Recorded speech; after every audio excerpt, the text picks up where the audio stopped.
اور بعضوں نے اس سے مراد احادیث کریمہ بھی لی ہیں، کیونکہ نبی کریم صلی اللہ علیہ وسلم جو کچھ ارشاد فرماتے ہیں خصوصاً شرعی احکام سے متعلق، وہ اللہ تبارک و تعالی کی وحی کے ذریعے ہی ارشاد فرماتے ہیں، اسی کی روشنی میں، اسی کی ہدایت میں آپ کا کلام ہوتا ہے، لہٰذا اس پر ایمان رکھنا چاہیے۔ لیکن خصوصی طور پہ یہ جو حکم ہے ایمان رکھنے کا، یہ قرآن عظیم کے ساتھ ہے کہ جو ہم نے آپ پر نازل کیا اس پر یہ متقین ایمان رکھتے ہیں۔ ایمان کا معنی بھی آپ کو بتایا کہ نبی کریم صلی اللہ علیہ وسلم اللہ تبارک و تعالی کی جانب سے جو کچھ لے کر آئے، دل سے اس کی تصدیق کرنا، اس کو سچا اور حق تسلیم کرنا، یہ ایمان ہوتا ہے۔ لہٰذا ہر مسلمان پر لازم ہے کہ وہ قرآن عظیم کے بارے میں کم از کم اجمالی طور پہ اتنا ایمان تو ضرور رکھے کہ اس میں جتنی باتیں بیان کی گئی ہیں وہ سب سچ ہیں، حق ہیں اور اللہ تبارک و تعالیٰ کی جانب سے ہیں، اور اس کا تفصیلی علم حاصل کرنا، اس پر تفصیلی ایمان لے کر آنا، مثلا یہ آیت کیا کہہ رہی ہے، اس میں مقصود الہی کیا ہے، اور اس میں کون کون سے مسائل وغیرہ نکلتے ہیں، پھر ان مسائل پر ایمان لانا، یہ تفصیلی جو ایمان لانے کا سلسلہ ہے یہ فرض کفایہ ہوتا ہے۔ گویا کہ اجمالی طور پہ پورے قرآن پر ایمان لانا یہ فرض عین ہے۔ ہر عاقل بالغ مسلمان کو یہ تسلیم کرنا ہوگا کہ یہ اللہ تبارک و تعالیٰ کی جانب سے نازل کردہ کتاب ہے، اس کی تمام باتیں حق ہیں، سچ ہیں، اس میں کوئی بات غلط نہیں۔ اور تفصیلی طور پہ ایمان لے کر آنا کہ اس کے آیات کا مطالعہ کرنا، مقصود الہی متعین کرنا، اس میں حکمت الہیہ کا مطالعہ کرنا، ان سے احکامات کا اخذ کرنا، پھر ان احکامات پر ایمان لے کر آنا، ان کا یقین رکھنا کہ یہ حق ہیں، سچ ہیں، درست ہیں، یہ فرض کفایہ ہوتا ہے۔ فرض عین کا مطلب تو یہ ہوتا ہے کہ ہر عاقل بالغ پر اس کا ایمان رکھنا لازم قرار دے دیا جائے تو ہم کہیں گے یہ اس پر ایمان رکھنا فرض عین ہو گیا۔ اور فرض کفایہ کا مطلب یہ ہوتا ہے کہ بہت سارے لوگوں کی طرف سے اگر ایک شخص بھی اس عبادت کو یا اس ذمہ داری کو ادا کر دے تو سب کے سب بری ذمہ ہو جاتے ہیں۔ لہٰذا پورے قرآن پر تفصیلی طور پر ایمان لانا یہ فرض کفایہ ہے، یعنی اگر ایک شہر میں سے ایک شخص بھی قرآن عظیم کا اس طرح علم حاصل کر لے تو سب بری ذمہ ہوں گے، اور اگر کوئی بھی اس طرح علم حاصل نہ کرے تو سب کے سب گناہ گار ہوں گے۔ وجہ اس کی یہ ہے کہ اگر قرآن عظیم کا تفصیلی طور پہ مطالعہ کر کے اس کی تفصیل پر، جمیع تفاصیل پر ایمان نہ لایا جائے، اس کو نظر انداز کر دیا جائے تو آہستہ آہستہ قرآن پاک کی برکات سے مستفیض ہونا ختم ہونا شروع ہو جائے گا، اور ایک وقت ایسا آئے گا کہ اس کتاب سے استفاضہ یا اس کتاب سے فائدہ حاصل کرنا موقوف ہو جائے گا، اس لیے لازم قرار دے دیا گیا۔ پھر آگے جو ارشاد فرمایا کہ وما انزل من قبلک، اور یہ ان چیزوں پر بھی یا ان کتابوں پر بھی ایمان رکھتے ہیں جو آپ سے پہلے نازل کی گئیں۔ ان سے مراد دیگر کتب سماویہ ہیں، توریت، زبور، انجیل اور دیگر وہ صحائف جو انبیاء علیہم السلام پر نازل ہوئے۔ لیکن یہ اچھی طرح یاد رکھیے کہ دیگر کتب سماویہ یعنی آسمانی کتابوں یا دیگر صحائف پر ایمان رکھنے کا مطلب یہ ہے کہ جس شکل میں وہ اللہ تبارک و تعالی کی جانب سے نازل ہوئی تھیں وہ اس پر ایمان لانا لازم ہے، یعنی ان کے بارے میں یہ یقین رکھنا لازم ہے کہ وہ اللہ تعالیٰ کی طرف سے نازل شدہ تھیں، ان کی تمام باتیں حق اور سچ ہیں۔ لیکن موجودہ شکل میں جو کتابیں موجود ہیں ان پر یہ ایمان رکھنا لازم نہیں ہے، اس لیے کہ ان میں بہت ساری تحریفات ہو چکی ہیں، تبدیلیاں کر دی گئی ہیں، اور اب ان موجودہ کتابوں کے بارے میں ہم یہ تو کہیں گے کہ یہ کتابیں اللہ کی طرف سے نازل ہوئیں، ان پر ہمارا ایمان ہے،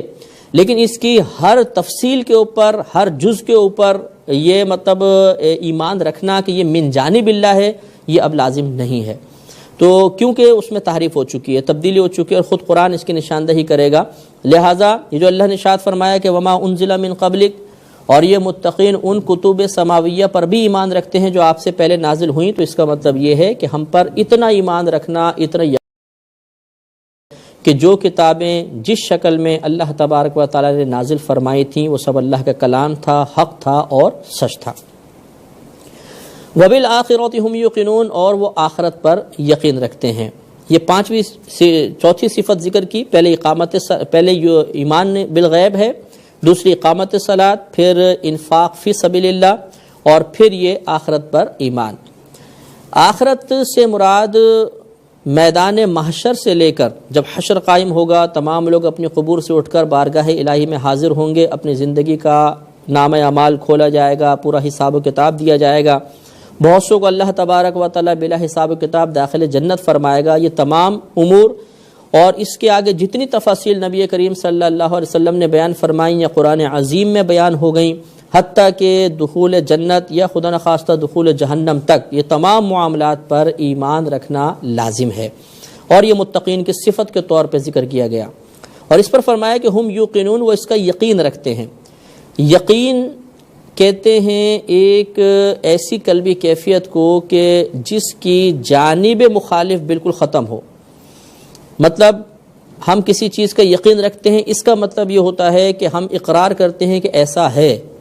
اور بعض اوقات ایسا ہوتا ہے کہ جب ہم کسی شے کا اقرار کر رہے ہوتے ہیں تو ہمارے باطن سے اس کی مزاحمت ہو رہی ہوتی ہے، انکار ہو رہا ہوتا ہے۔ مثلا فلاں مقام پہ کوئی ایسا کر رہا ہے، ہم یوں بولتے ہیں، تو پھر دل میں بعض اوقات ہو سکتا ہے نہ بھی کر رہا ہو، یا کسی نے ہمیں خبر دی، اس کے بارے میں شبہ پیدا ہو سکتا ہے۔ لیکن جب جانب انکار بالکل ختم ہو جاتی ہے اور صرف جانب اقرار باقی رہ جاتی ہے تو اس کا نام یقین ہوتا ہے۔ تو آخرت پر یقین کا مطلب یہ ہے کہ اس کے بارے میں وسوسہ، شک و شبہ، تذبذب یہ بالکل ختم ہو جائے، مکمل طور پہ انسان کو یقین ہو جائے، اس کا ثبوت حاصل ہو جائے، اقرار مکمل طور پہ انسان کرے کہ آخرت موجود ہے اور ایسا سب کچھ ہوگا۔ یہ متقین کی صفات کے طور پہ، صفت کے طور پہ ذکر کیا گیا ہے۔ اب جب یہ متقین صفات اختیار کر لیتے ہیں تو آخر میں اللہ تبارک و تعالی نے پھر اس پر ایک انعام مرتب فرمایا، جس کا ذکر آگے ارشاد فرمایا۔ ارشاد ہوتا ہے کہ اولئک علی ھدی من ربہم، یہی وہ لوگ ہیں جو اللہ تبارک و تعالی کی طرف سے، اپنے رب کی طرف سے ہدایت پر ہیں، واولئک ھم المفلحون، اور یہی لوگ فلاح پانے والے ہیں۔ رب کی طرف سے ہدایت پر ہے۔ آپ کو بتایا تھا کہ جب ہدایت کی نسبت اللہ تبارک و تعالی کی طرف سے ہوگی، اللہ کی طرف کی جائے گی، تو اس سے مراد ایصال الی المطلوب ہوتا ہے، یعنی مطلوب، مقصود یا منزل تک پہنچا دینا۔ تو گویا کہ جو کوئی اللہ تبارک و تعالیٰ کی عطا سے ہی ان صفات کو اختیار کرنے میں کامیاب ہو جائے، وہ صفت تقوی سے متصف ہوگا۔ اللہ تبارک و تعالیٰ اسے متقی کا لقب عطا فرماتا ہے، اور اس کو پھر اللہ تبارک و تعالیٰ ضرور منزل مقصود تک پہنچا دے گا، اور جب وہ منزل مقصود تک پہنچ جائے گا تو ارشاد فرمایا وَأُولَٰئِكَ هُمُ الْمُفْلِحُونَ، اور یہی لوگ کامیاب ہونے والے ہیں، اس کو فلاح حاصل ہو جائے گی۔ فلاح کسے کہتے ہیں؟ فلاح کا لغوی معنی ہوتا ہے کامیابی، اور اس سے یہاں پر مراد ہے، فلاح سے مراد اللہ تبارک و تعالیٰ کی رضا کا حصول، میدان محشر میں سیدھے ہاتھ میں اعمال نامہ، اور پھر دخول جنت۔ تو گویا کہ جو کوئی ان تمام امور جو ہم نے ذکر کیے، جن کا تعلق ایمان لانے سے ہے، وہ ایمان لائے، جن کا تعلق عمل سے ہے ان پر عمل بھی کرے، تو اللہ تبارک و تعالیٰ اس سے راضی ہو کر اس کے لیے جنت کا فیصلہ فرمائے گا۔